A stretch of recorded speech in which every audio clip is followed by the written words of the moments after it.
up, everyone?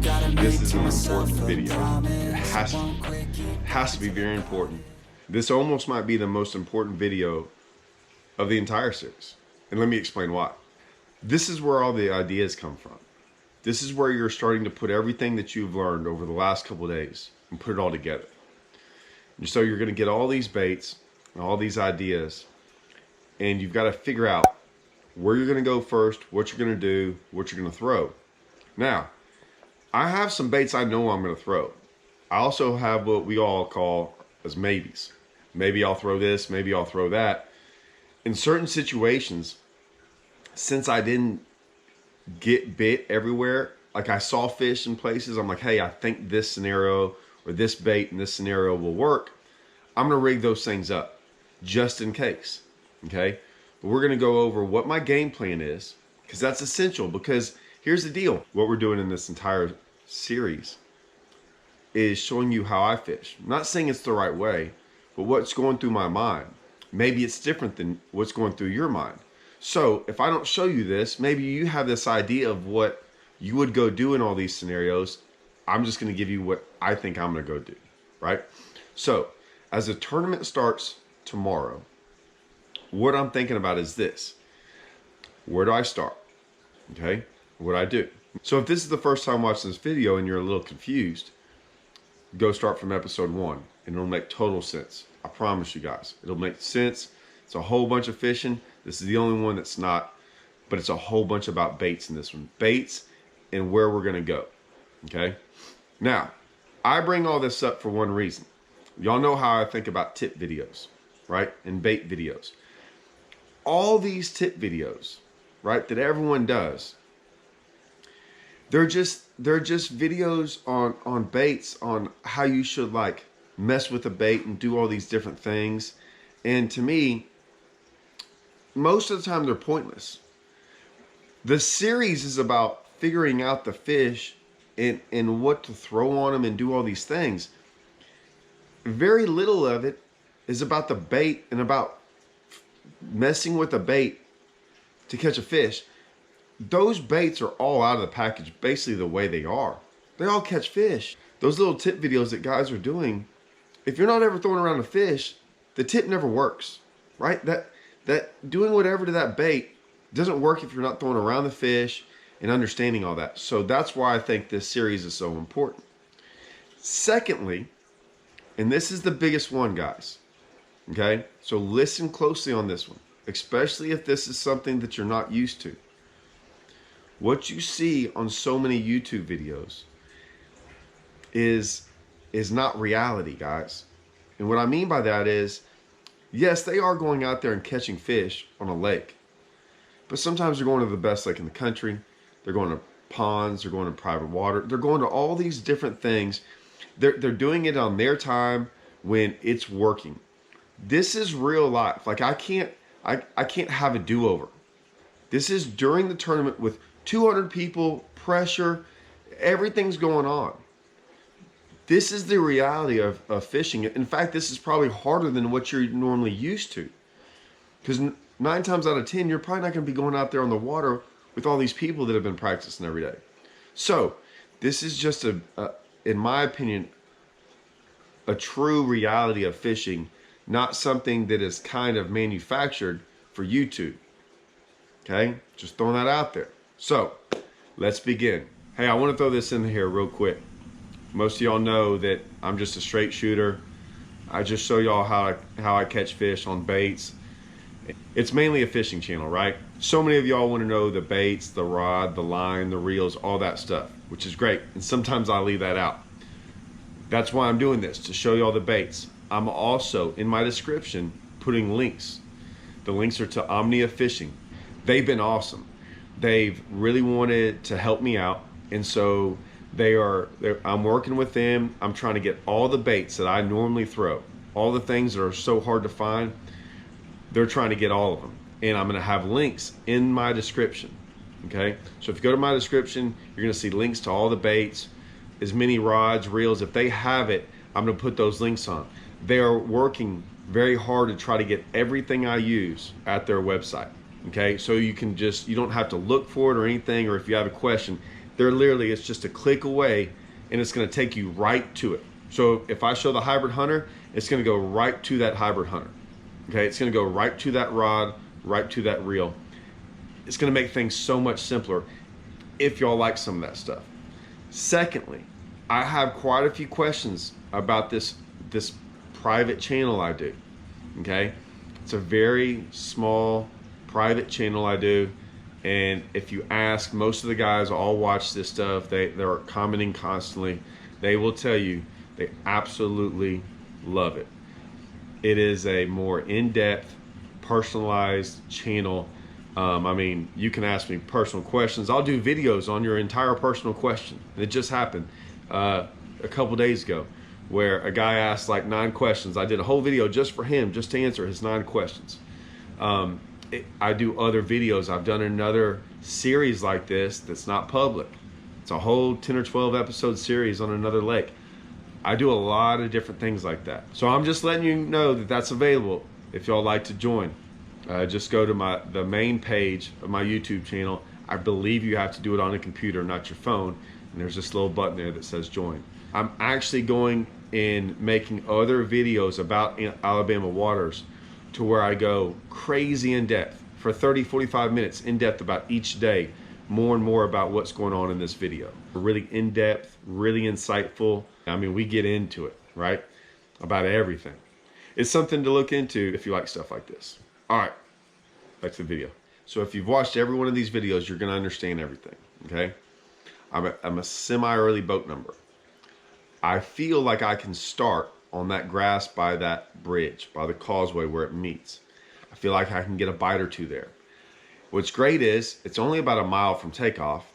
I can drive past it if someone's on it, but if no one's there, I can stop. So I'm gonna either stop there, or I can go to the other side where I had those other 2 bites, where we doubled up. So that's my starting thing. I'm like, after that, I'm not too worried about it, but that's where I'm probably gonna start, and I'm gonna try to, what I call is get an easy fish right off the bat in the morning. From there, I'm actually gonna go start on the boat docks in that pocket where I saw all those fish. I didn't really get a lot of them to bite. The reason I'm gonna go there second, and yet I think I had 1 bite there in practice, but I wanna see if they're up there in the morning. And maybe I can go through there with the top water or some things and get one of those to bite. I saw a bunch of big ones.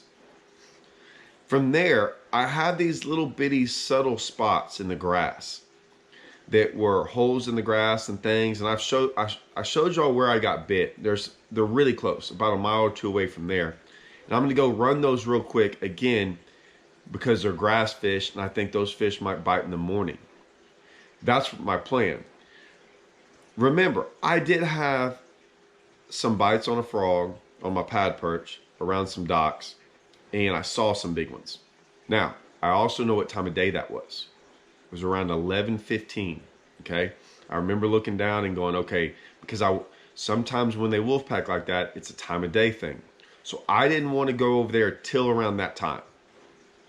So I was thinking, okay, I can also go down that stretch where I had a couple in the morning swimming a jig, right? I started in that marina and I had a bite or 2, and then down that stretch, I've gotten bit down there twice, swimming a jig, throwing a swim bait. So I'm like, I'll just go down that stretch until around 11 o'clock. And if I catch 1 or 2, that's great. Then I can go over there, and then that's really starting my day. I haven't had the best days in the morning time. Like, I can get a couple bites, but it's really an afternoon bite for me. So in my head, I've prepared myself for this. If I can get 2 fish in the boat by 11, I'm gonna be okay. Now, you're thinking 2 by 11, that's not really that good. I agree, it's not. The way I look at it is this: I'm not going after 15, 20 bites a day, okay? I know the ones that I saw that are up there are big ones. And if I can just get 1 or 2 of those to bite, you know, a couple 5-pounders, I'm gonna be sitting pretty good. Now, maybe I get 5 of them to bite, but either way, I don't need a whole bunch of bites. I know there's not a lot of them up there, but they are big ones. So that's just what I'm going for. It's big ones. And I'm gonna wait till late in the day to go do it, right? I'm gonna wait till it gets right. and I'm gonna see how many people are around. I still don't think anyone's gonna be around me. And I'm gonna live and die after 11 o'clock going for those fish that are up there like that. So that's my plan. Now let's go over some baits, okay? I'm not gonna show you every bait I rigged up, okay? But I am gonna show you the baits that I rigged up that I got bit on in practice, and then some that I think I'm going to tweak a little bit. And what I mean by tweak is I'm gonna have that and something else rigged up. So let's go over that real quick. Okay, first off, I got my Sexy Dog. It's a Hard Knock Carolina Chrome Sexy Dog. I'd say it's Carolina Chrome. This is what happens when you go catch hundreds of fish on it. It's all beat up.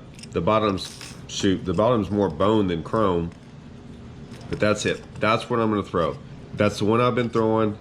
Now I've changed out all the hooks. Okay, I've got Zowire owner treble hooks on there, number 3s. 4s are a little too small. 2s are a little too big, so I'll put number 3s on there. You can go 3s or 4s. It doesn't really matter. Second, I got my Chapo. Okay, left the hooks on there, the same hooks. This isn't the one I threw the whole time in practice. I threw a larger one. I think it's the 120. I think this is the 105. Problem was, I broke the 120 on my trolling motor casting at one time. And I went around all over the Tiger stores. No one had another 120. I had a 105.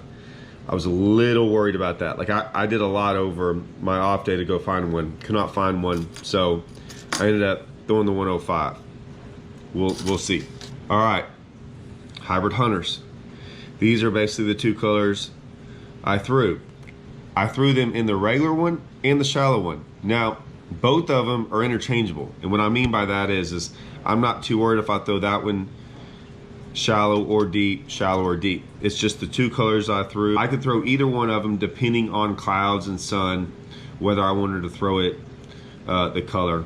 But I think I had 4 of them rigged up. The shallow and the regular one in this one, and the shallow and regular one in that one. The colors are smooth and clear water minnow.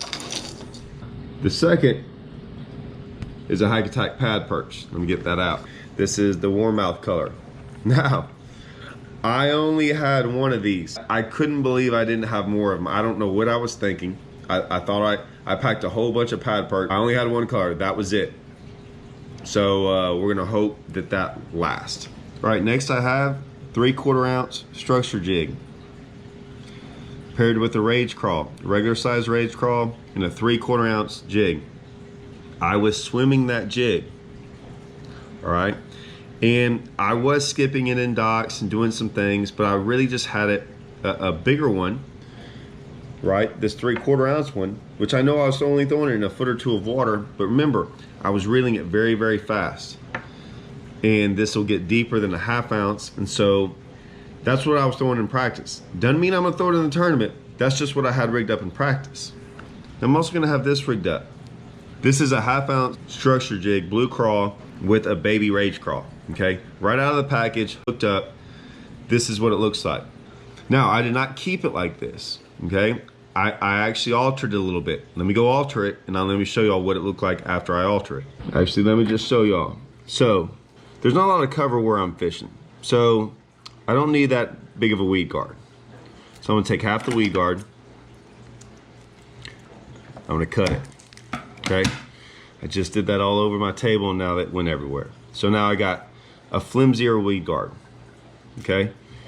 I'm gonna take this jig and I'm gonna split the skirt.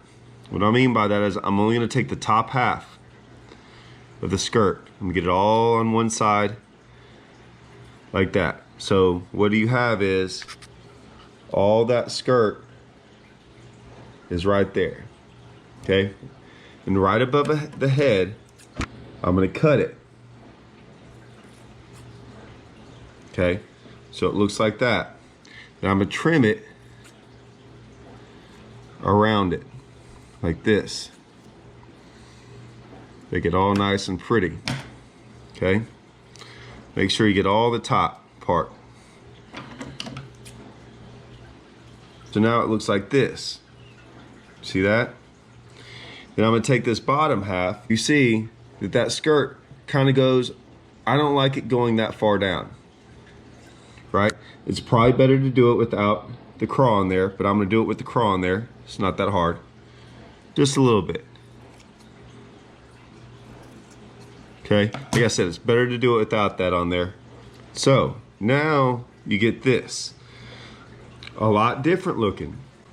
It's not as thick. It's a little bit more compact, right? It shows the crawl a little bit more. I just love this jig. This is what I do to this structure jig all the time. I'll show you a link of another video of what I do to think about structure jigs. Those are the main baits. I have a swim bait in there. I rigged up a glide bait. I rigged up an Ocho, a wacky rig. I rigged up a soft plastic swim bait. I rigged up some other things, although I haven't really gotten bit on any of them. I got a bite on a swim bait here and there. But those are the main baits I got bit on, other than that half-ounce jig. I rigged up the half-ounce jig because I am going to be fishing around boat docks. I did get a bite on a boat dock, so I'm thinking, you know what? Maybe that 3/4 ounce is going to be too heavy. I don't plan on throwing a worm or anything else like that, so I can rig up 3 or 4 jigs. Those were the main baits I was going to use. I mean, I knew I was going to throw a topwater, a jig, and a pad perch. Those were my three main baits that I thought I was going to weigh big ones on. I knew I could catch some on the Hybrid Hunter, and I knew I could, but I hadn't really dialed it in to where I'm like, this is the color, this is everything. It was so random when I would get bit on it. Although I always got bit on it, I just never knew if it was the deal, right? We'd get bit, but I'd also get bit with the topwater. So either way, I had everything rigged up. My whole day was going to be based on after 11 o'clock. Everyone's been asking about why they're up there and all these things. I had learned one thing. The reason I had zero plans on going after those schooling fish is because when I went back over there and it was cloudy, I didn't see anything. Every time it got cloudy, I didn't see fish school that much. I also didn't see shad up shallow. If you noticed on the final day and you heard me say, man, I hope it's sunny and dead calm. So many people are scared of that sunny and dead calm. I'm not. I want it to be. I want it to be glass and sunny because I know where those fish go. They get up there shallow. They're not going up there for the same reason everyone else thinks they're going up there. They're going up there because the shad go up there. The shad get even shallower. And that's why they were easier to catch, and that's why they blew up. That one pocket I went into, I think I went into it too late. I think they had already been feeding on all them shad, and it was around 3 or 4 o'clock. And maybe they had stopped or whatever, but I just figured it didn't matter to me. I knew where fish were. And I might have seen 20 fish in that one pocket.